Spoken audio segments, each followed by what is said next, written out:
평안하십니까? 오늘은 12월 11일 아침 묵상입니다. 오늘 함께 읽을 리바이블 본문은 디모데후서입니다. 디모데후서 1장에서 4장까지입니다. 디모데후서는 바울의 마지막 편지로 보여줍니다. 그리고 유서 같은 내용, 자신의 사랑하는 아들, 영적인 아들 디모데에게 보냈던 마지막 보내는 편지의 내용입니다. 참 많은 생각들을 하게 됩니다. 그리고 디모데후서는 정말 1장부터 4장까지 한 절 한 절 읽으면서 바울의 일생을 돌아볼 수 있는, 바울의 마음속에 있었던 것이 무엇인지를 볼 수 있는 그런 내용들이 되어집니다. 이 시간에는 아침 시간에 짧은 시간이어서 짧게 몇 말씀 나누게 됐지만, 정말 시간이 가능하다면 디모데후서 말씀을 1장부터 4장까지 찬찬히 읽어보시고 들어보시면 좋을 것 같습니다. 디모데를 향한, 그리고 디모데뿐만 아니라 사랑하는 그리스도인들을 향한 사도 바울의 마지막 심정을 볼 수 있습니다. 그리고 기도하는 것은 우리도 저렇게 사도 바울처럼 저렇게 이야기할 수 있으면 좋겠다. 저렇게 믿음의 아들에게, 내 자녀에게, 내 영적인 후손들에게 저렇게 고백할 수 있으면 좋겠다 라는 생각을 하게 됩니다. 그런 마음 가운데 오늘은 3장 10절에서 12절 말씀을 같이 보려고 합니다.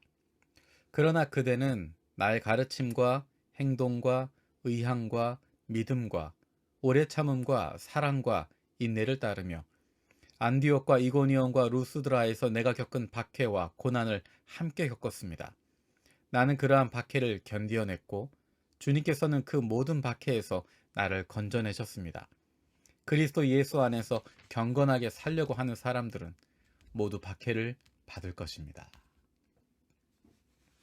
그리스도 예수 안에서 경건하게 살려고 하는 사람은 모두 박해를 받을 것입니다. 사도 바울이 디모데에게 하고 있는 이야기입니다.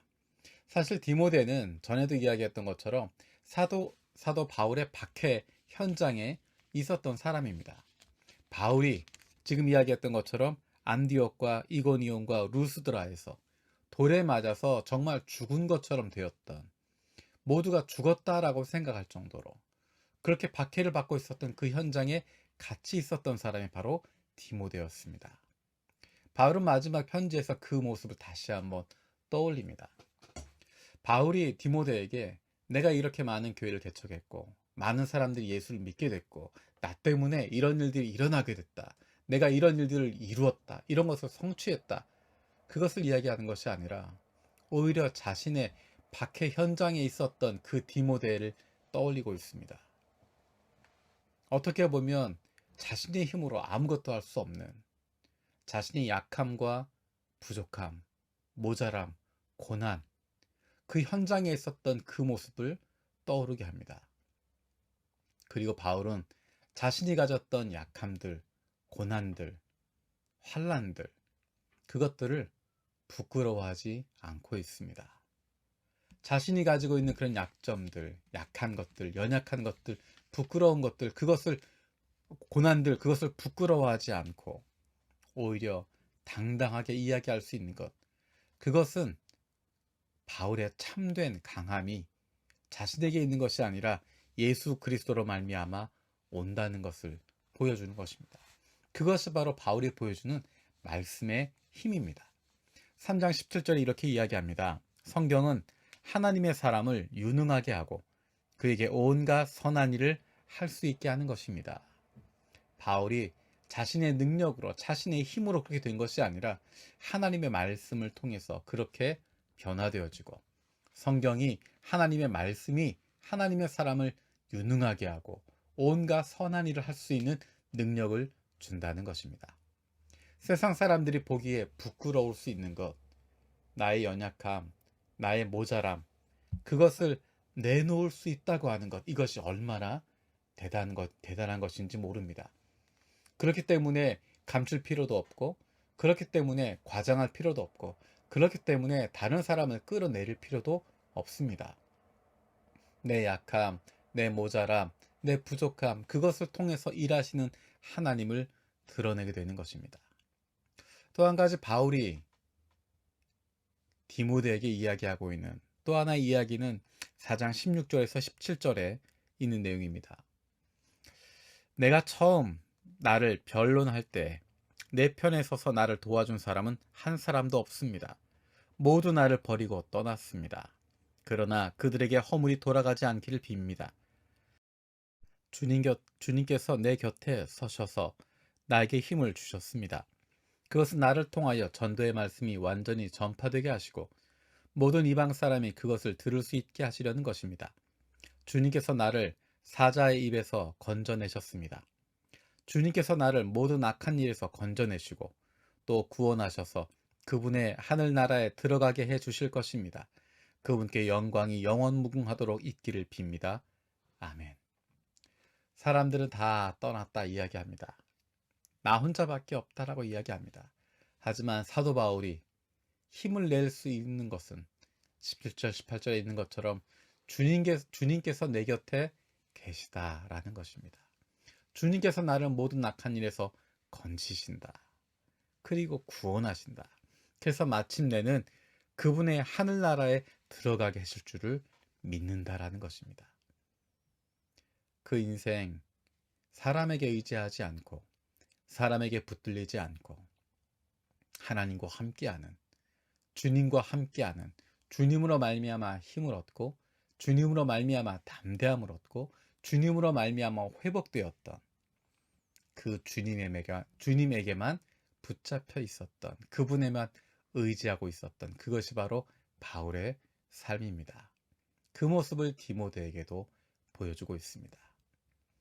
나의 약함, 나의 고난, 나의 모자람, 오히려 그것을 자랑할 수 있는 그 가운데 역사하신 하나님을 자랑하게 되고 사람이 아니라 내 능력이 아니라 주님만 의지하고 주님이 내 곁에 계시면 어떤 일도 견딜 수 있다고.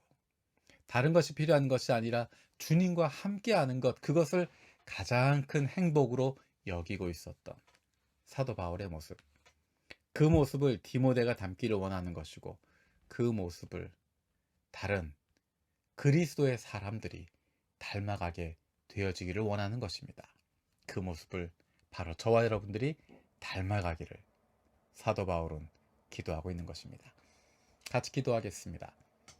살아계신 아버지 하나님 감사드립니다. 사도 바울이 사랑하는 디모데에게 보냈던 마지막 편지를 읽으면서 믿음의 사람이 하나님이 기뻐하시는 삶을 살았던 그 사람이 하나님의 마음, 예수 그리스도의 심장을 품었던 사람이 그의 인생을 돌아볼 때 어떻게 고백하고 있는지를 다시 한번 듣게 하시니 감사드립니다.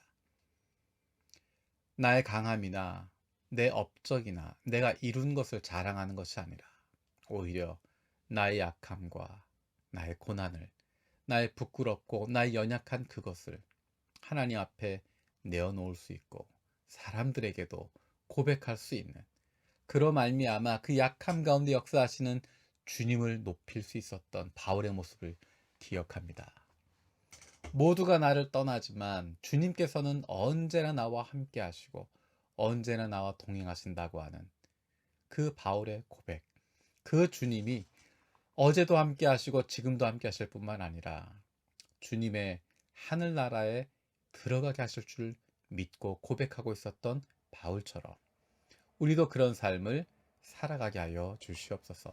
우리의 인생을 돌아보며 우리의 인생의 마지막 순간에 우리의 사랑하는 자녀들에게 우리에게 사랑하는 믿음의 후배들에게 바울과 같은 고백을 남길 수 있는 하나님의 사람들 되게 하여 주시옵소서. 감사드리고 예수님의 이름으로 기도드립니다. 아멘. 오늘도 세 가지 중보기도 제목 가지고 함께 기도하길 원합니다. 첫 번째는 일본인 중심 분립 개척을 통해서 하나님의 사랑으로 영혼 구원하고 좋은 그리스도인으로 세워가는 하나님이 기뻐하시는 우리 교회 되게 하여 주시옵소서. 두 번째로 요셉의 창고 프로젝트를 통하여서 코로나로 어려움을 겪고 있는 지체들, 이웃들, 주변 교회들이 하나님의 도우심의 손길을 경험할 수 있게 하여 주시옵소서. 세 번째로 2020년을 기도로 마무리하고 2021년을 기도로 준비할 수 있는 하나님의 사람들 되게 하여 주시옵소서. 주님 오실 그날을 기대하며 살아갈 수 있는 우리 모두가 되어지고 원합니다. 마라나타,